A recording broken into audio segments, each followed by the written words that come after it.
Shabbat Shalom. A Mazel Tov again to Jordan and your family. It was a pleasure celebrating here today and also at Camp Ramah in Canada earlier this summer. What a wonderful simcha. Mazel Tov to you and the entire family. You may be familiar with the story of a child who lived near a forest. Every day after school, the young boy went off into the woods by himself. And while his father was generally tolerant of this, he was curious. One day, he pulled his son aside. "I see you go into the forest every day. I don't want to stop you, but I've been wondering, why do you go there?" "I go into the forest to find God," the boy said. His father was moved. "That's so beautiful, but don't you know? God is the same everywhere." "God is," answered the boy, "but I am not." We know intellectually, just like the father in this tale, that God is everywhere. And yet we also know from our lives that we don't experience God the same way in all places. I want to invite you to take a moment to consider, where is your forest? Where do you experience God most intensely? Where do you find that connection? Every Shabbat, those of us on the Bima gaze up at a verse from the prophet Isaiah, chapter 55, verse 6, emblazoned right here along the wall of our balcony. If you haven't seen it before, I invite you after services to come up and see the words emblazoned right here on the balcony. It says, "Dirshu Adonai behimatzo, kerauhu bihioto karov." Seek out God where God can be found. Call out while God is near. What does that mean, behimatzo, where God can be found? Don't we know, as the boy's father reminded him in this tale, that God is everywhere? Rabbi Aryeh Kaplan, in his translation, The Living Torah, understands this verse as seek God while he is accessible, call upon him while he is yet near.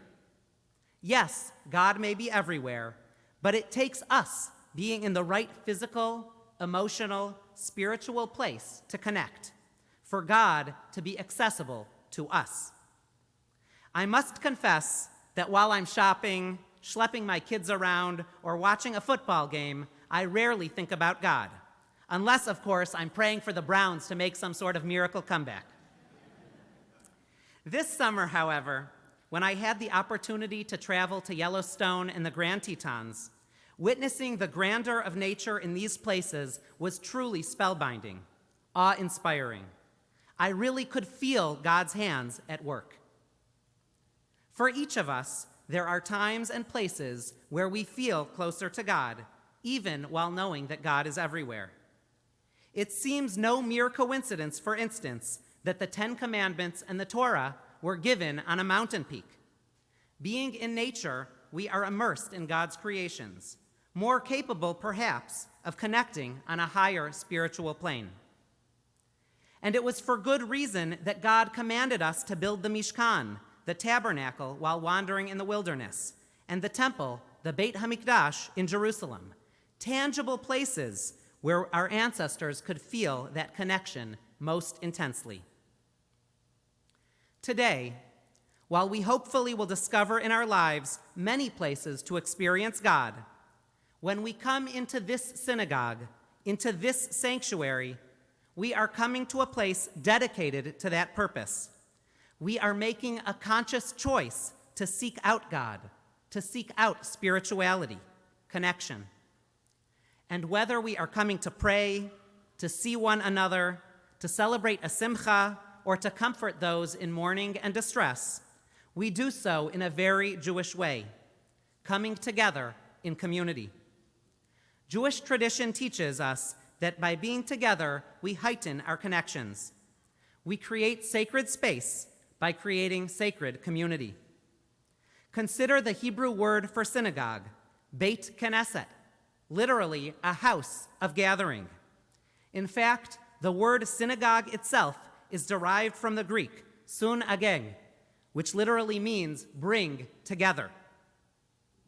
The prominent 20th century conservative rabbi Abraham Milgram writes, "Praying with others brings a sense of connection and closeness and can strengthen the collective to focus on their prayers more deeply. By requiring a minyan, Judaism encourages communal cohesion." And this is as it should be. For what was the pinnacle of God's creation? In those last moments before the first Shabbat, the seventh day when God rested, God created us, human beings. What better way is there to experience God than by being together among God's finest creations?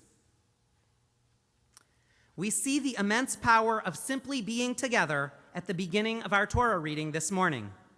Atem nitzavim hayom kulchem lifnei Adonai Elohechem. You are standing here today, all of you, before the Lord your God. The Torah continues to list those standing at attention to enter into covenant with God. Tribal leaders, officials, every household, parents and children, even the strangers within the camp, every last person.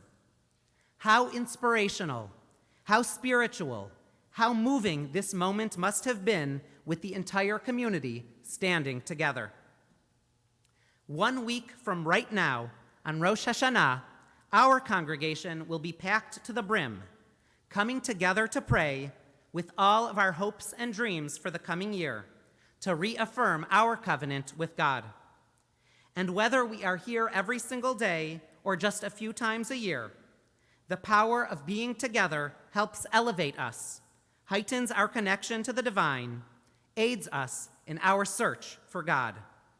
Dirshu Adonai behimatz'o, kara'uhu bihioto karov. Seek out God where God can be found. Call out while God is near. Yes, our sanctuary is physically beautiful, but what truly makes it sacred, what truly makes it holy, is the presence of each of you, all of us in search of the divine, in a space dedicated to elevating us into a higher spiritual plane. I want to take a moment to point out behind me the beautiful art curtains that you see, installed a number of years ago and literally depicting light rising up. Like the words on our balcony, this artwork was also inspired by the vision of our prophet Isaiah in chapter 60. Kumi ori kiva orech, uchvod Adonai alayich zarach. Arise, shine, for your light has dawned. The presence of God has shone upon you. Together, in this space, in our collective forest, may we find God, and may the presence of God shine upon all of us as we see this light shining behind us. This Shabbat, as we approach Rosh Hashanah 5784, and in the year to come. Shabbat Shalom.